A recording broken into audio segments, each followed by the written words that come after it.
পরকীয়ার জন্য এক ব্যক্তি গর্ভবতী স্ত্রীকে তালাক দিয়েছে, তার উপর যে দুনিয়াবী বিপদটা নেমে এসেছিল এর কারণে জানলে আপনি অবাক হবেন।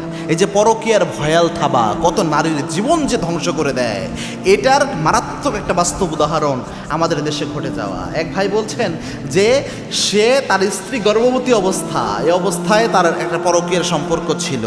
একটা অবস্থায় তার পরকীয়ার যে প্রেমিকা রয়েছে, যে নারীর জন্য সেই স্ত্রীর সাথে খারাপ আচরণ করতেছিল, ওই নারী শর্ত দিল এই বউ রাখলে আমি তোমার কাছে থাকবো না।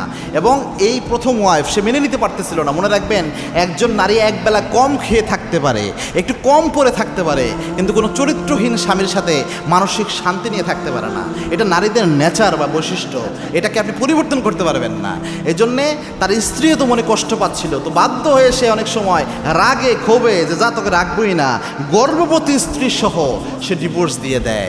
একটা মেয়ে যখন গর্ভবতী অবস্থায় থাকে, তার সবচেয়ে বেশি জরুরি হয় তার স্বামীর সংস্পর্শ, তার স্বামী তার কাছে থাকবে, স্বামী সহযোগিতা দিবে, সাপোর্ট দিবে।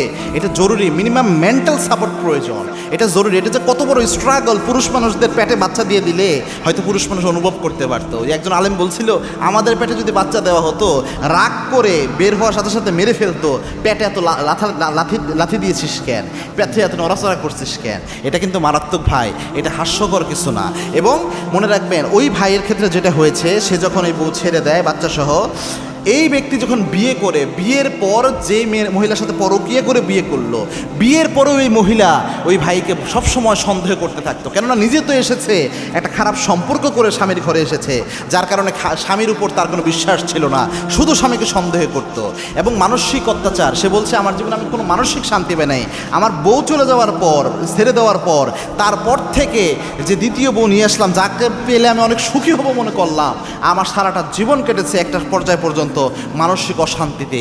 অবশেষে একটা সময় আমি জানতে পারলাম, আমার স্ত্রী, আমার যার সাথে আমার পরকীয় সম্পর্ক ছিল, ওই ব্যক্তিকে যে আমি বিয়ে করলাম, ওই ব্যক্তি নিজেই অন্য জায়গায় পরকীয়ার সম্পর্কে জড়িত হয়ে গেছে। ওই ভাই বলছে, এখন আমি এমন নিঃস্ব একটা অবস্থায় আছি যে আমার আগের স্ত্রীকে তো আমি পরকীয়ার কারণে ছেড়ে দিলাম, আমার স্ত্রীও আমি হারিয়ে ফেললাম, আমার সন্তানটাকেও আমি হারালাম, এবং যার জন্য হারালাম এই মহিলাও আমাকে নিঃস্ব বানিয়ে চলে গেল। আমি এখন নানা ধরনের অসুস্থতায় একাকী নিঃস্ব হয়ে পড়ে রয়েছি, আমি কোনোভাবেই মানসিক শান্তি পাচ্ছি না। আমি তাকে পরামর্শ দিলাম, ভাই আপনি যে করেই হোক আপনার ওই স্ত্রীর কাছে খবর পাঠাইয়া হলেও তার কাছে আপনি মাপ চান যে আপনি তার উপর জুলুম করে ফেলেছেন, কেননা জুলুমের কারণে দুনিয়াবী শাস্তিও আসে।